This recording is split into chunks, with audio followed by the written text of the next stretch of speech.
Hey folks, so I'm going to talk about a couple dates here for you. This Friday the 10th, we will have a quiz on lesson 10 and lesson 11. So again, we will have a quiz on lesson 10 and lesson 11. Next Friday, which is the 17th, and the following Tuesday, which is the 21st. And you might say, why the Tuesday? Because we have that Monday off. So next Friday and the following Tuesday, we have a test, okay? So this upcoming Friday, we have a quiz. The following Friday and Tuesday, you have a test. Next Wednesday, the 15th, I am not available in the morning. Mrs. Armstrong is not available in the morning. We both have a morning meeting. I'll keep reminding you of these, but that's where we're at now. Okay, so I'm not quite sure how much of this you've been taught before and how much you have not. So I'm going to pretend that you've never been taught. Adjacent angles. The key to adjacent angles is they share an interior side.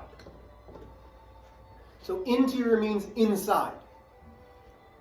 When I look at this angle, I can name this angle BAD or angle DAB. That's the huge angle. But then we've got two smaller angles, angle BAC and angle DAC. The key to this for interior is they share this ray. When they share a side, in this case it would be ray AC, that is called adjacent. So they share an interior side. Okay? Point A is a point that they both share, but you need that ray, that side, for it to be adjacent angles. Another way that I like to think about adjacent is that they are next to each other. Okay? And as I make this video, I'm going to be eating my lunch, just so you know, because I'm hungry. Okay, moving on. I would say that adjacent angles are the least important part of today's lesson.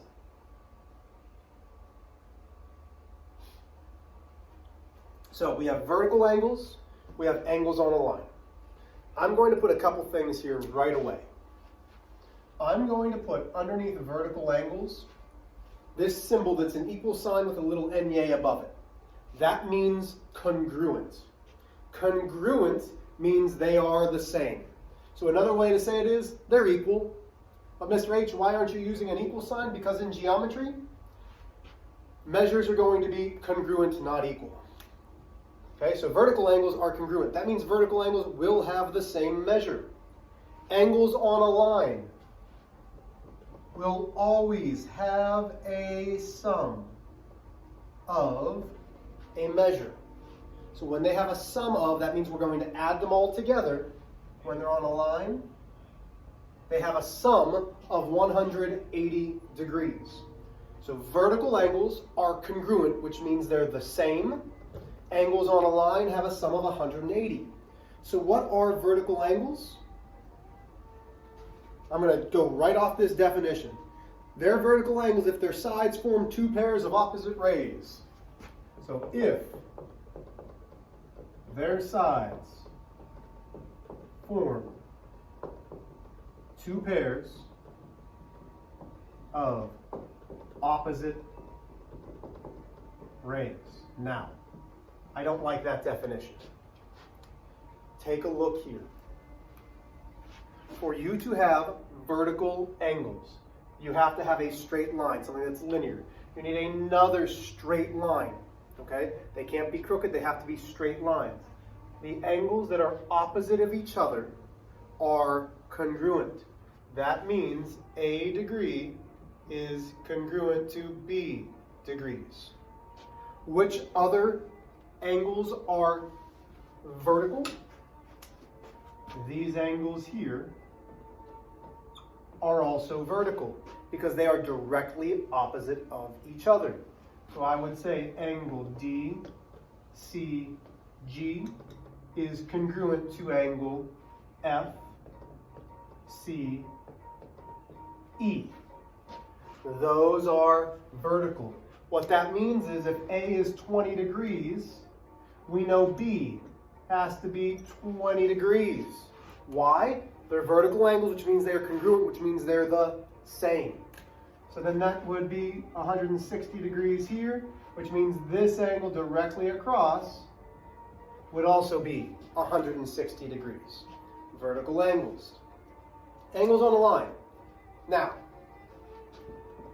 two angles on a line are called a linear pair.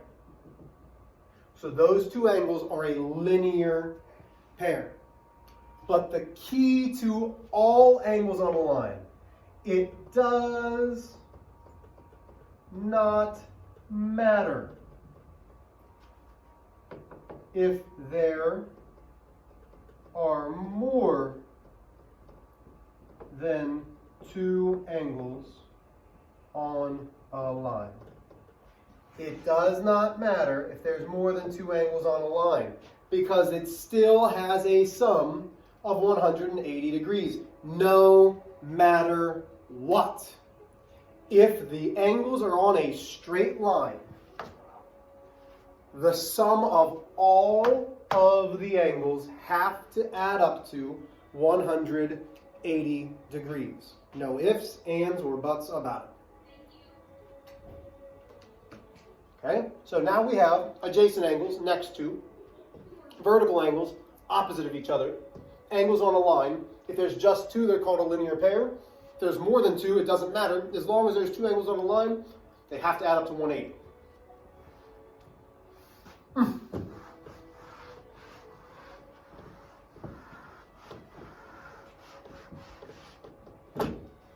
Okay, last.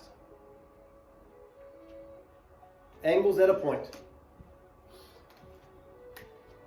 The sum. Again, we're getting that word sum. Of all angles around a single point must be 360 degrees. So there are going to be three measures that we're going to have to know. Vertical angles are going to be congruent, which means the same. So something's going to equal something else. Angles on a line are going to add up to 180 degrees, so it's going to equal 180. And angles at a point are going to equal 360. Because remember, in this module, we're worried about equations. So we will still be solving equations. Okay. So that's just the definition stuff for today. This is going to be a longer video. Sorry for that. But I want to make sure that you have all of the stuff you need. Okay. So a couple things here. Give me something that's vertical. So as I look to see what's vertical, the only ones that pop out immediately to me are these two angles. So I would say angle AEC is congruent to, so AEC, DEB. We call E, the point where the angle meets, the vertex. Adjacent. There are too many adjacent angles to name. This angle and this angle are adjacent. This angle and this angle are adjacent. This angle and this angle are adjacent. These are not adjacent. These two angles are not adjacent because they're not next to each other. Angles on a line. Let's draw a line. Maybe. 1, 2, 3. Those angles are on the line. Let's draw another line. 1, 2, 3. Those angles are on the line. 1, 2, 3. Those angles are on the line. 1, 2, 3. Those angles are on the line. So in this case, it's taking three angles to be on a line. Now as I erase this, you might not be able to see it very well on here, but you should be able to on your paper. That little box in the corner, what does that box represent? Well, that represents that this angle is a right angle, which equals 90 degrees. You're going to absolutely need to know that that box means 90 degrees. 37 plus 53 is 90, so that works. And then it says angles on a point. Well, they're all at point E. I'd add them all up. That better give me 360 degrees. Okay. So let's get into some equations. The first thing that I want you kind of answering to yourself is, how can I solve for x? What type of angles do I have? Well, I have a linear pair. Those are two angles on a straight line. If it's linear on a line, we know it has to equal 180 degrees. Well, the definition that we came up with before was it has to have a sum of 180. So therefore I can say x plus 132 equals 180. You should be able to solve this relatively quickly. This is what I'm going to do for you. On my equation, I subtract 132 from both sides. Additive inverse, that's 0. X comes down. That leaves me with regroup 8, 48, 48 what? 48 degrees. Again, relatively easy. So let's keep moving on. You are going to do the next one on your own. So taking a look at our next example. I don't care about the complete sentence right now. I want you to find the measure of angle BAC and the measure of angle DAE. The way that I would show this on a test is I would say the measure of angle BAC equals the measure of angle DAE equals. Okay? Geometrically, that's how you would write this. In geometry, it's extremely important that we know how to use the notations that are correct for that subject. So, when we look at this, the first thing that we should notice is we have a straight line. If we have a straight line, our equation has to equal, good, 180. So we know that we're adding things together to equal 180. Well, what three things do we have? 3x, and 2x. So I'm adding 3x plus 2x, and I'm going to put a plus. What else do we know? Well, if we go back to that first page of our notes, that box means it's a right angle. So it's 90 degrees. So even though they don't give you 90 degrees, it gives you 90. On your own, solve it. So pause it, solve it.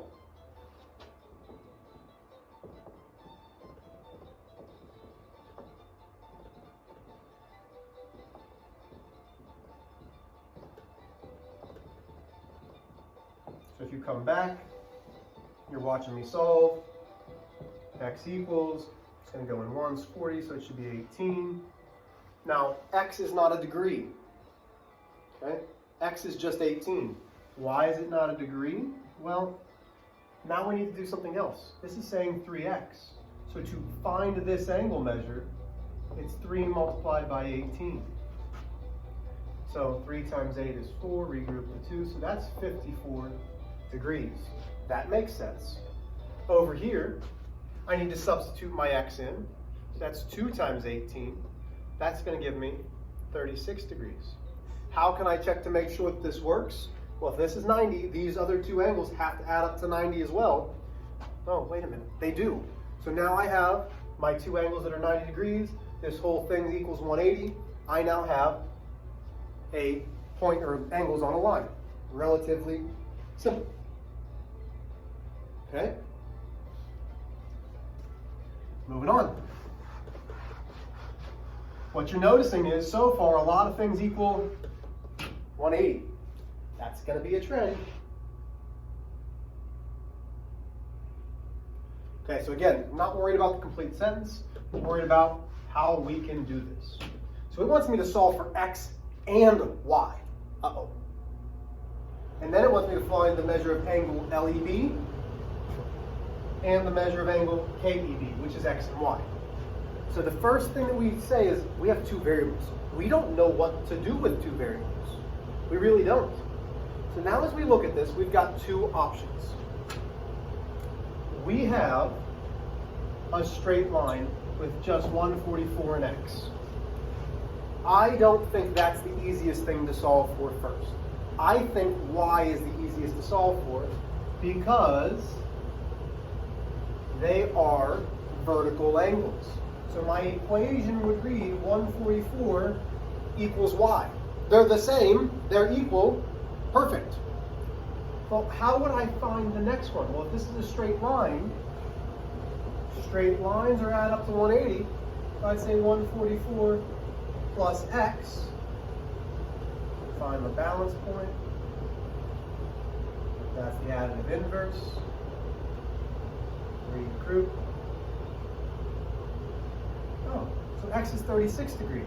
So I would say, because it's asking, the measure of angle LEB, LEB is x, therefore it's 36 degrees. The measure of angle KEB is y, so it's 144 degrees. So you are setting up an equation in order to find that problem. Okay. Now we're getting a little bit trickier. How long have we been videoing? 16 minutes, we're almost done. So moving on once again. Told you it's going to be a little bit of a longer video. Oh man, okay. We're trying to solve for x. That's the only thing that I care about is x. Right. I'm missing this guy, I'm missing this guy, and we're missing x. We have no idea what this angle is. We don't know what this angle. Okay. So now we need to take a deep breath and say, what do we know? Well, do we have a straight line? That's what I'm going to look for first. I have a straight line right here. Even though we don't know and there's no variable, there's nothing here, I need to find out what the measure is in this angle. So I'm going to put a little question mark. So how can I find this out? Well, if it's a straight line, it equals 180. So I have a question mark, plus 85 equals 180. We're trying to find that question mark. That leaves me with a question mark equaling. That's going to be 17, 10, 5. So that gives me 95.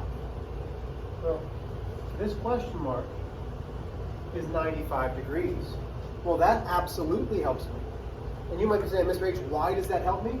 Well, do we have another straight line? Sure we do. There's my other straight line. I know that all of my angles on a line have to equal 180 degrees. No ifs, ands, or buts about it.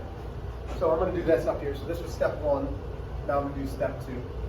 So now I know that 95 plus 3x plus 16, because it's a straight line, equals 180. Okay, combine my constants. So that's going to be 1, regroup, so that's 111. That's 4, 6, and 101, 10, yep. So 111 plus 3x equals 180. I now find my balance point. I move my constant. That leaves me 3x equals 69. I divide by 3. X then equals, and you can come off to the side if you can't do it in your head, which is absolutely fine. 3 goes into 6 twice. 9 drops, goes into 3. So x is 23. Notice, is it 23 degrees? No, because this whole thing would be 23. X is just 23. Stop right there. Okay? So again, is this a little tricky? Absolutely. Because you need to figure out, what do I know and what do I still need to find out? My hint to you is use lines. Lines are going to be the easiest thing to see. We've got 2 more examples to do. 2 more.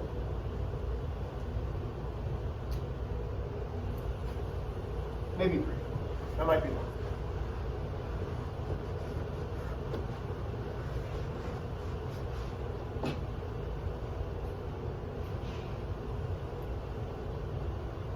Okay, nice easy problem. Find x. Here's 1 point. Notice how it makes a full circle. When that happens, full circles, angles on a point, they don't equal 180 anymore. That full circle equals 360. So I have 135 plus x plus, got that funny box again.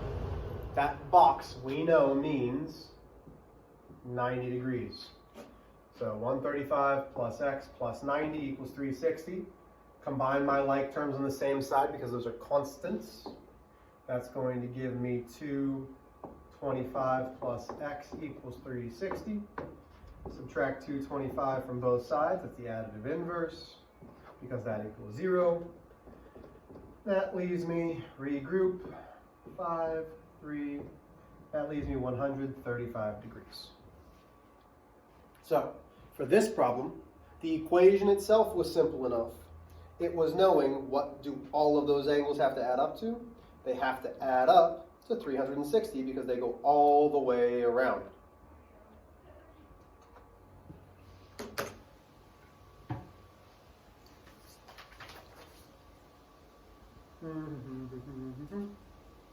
Okay, last but not least, go to exercise 4. So you're going to have to skip a page. Go to exercise 4. So skip this page. Skip example 4. Go to exercise 4.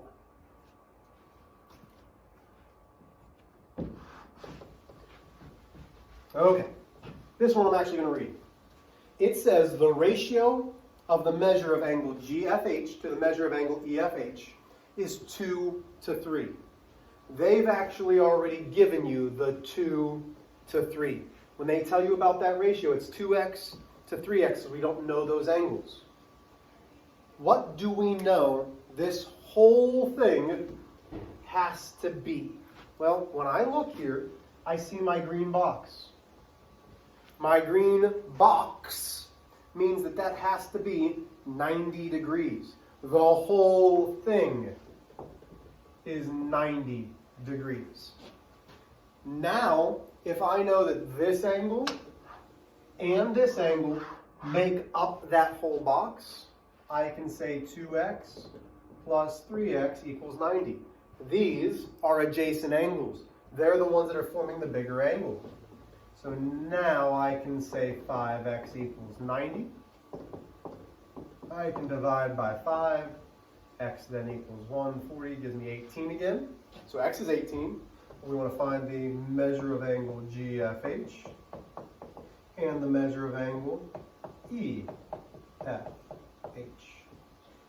So I'm going to come in here. I'm going to say, okay, 2 multiplied by x, because it's substitution, and 3 multiplied by x, which is 18, because it's substitution. GFH is 36 degrees, and this should be 54 degrees. How can I double check to make sure that my problem's correct? Add them up, because they should be 90 degrees, and guess what? They are. Okay, problem set. You're going to do a bunch.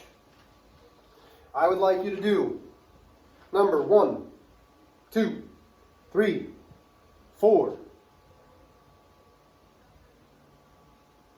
and number 7.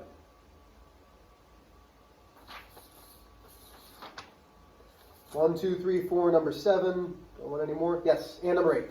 So 1, 2, 3, 4, 7, and 8. 1, 2, 3, 4, 7, and 8. Tomorrow is a group work day. Friday's a quiz. The following Friday is a test. Next Wednesday, I'm not available. Okay, have a good day.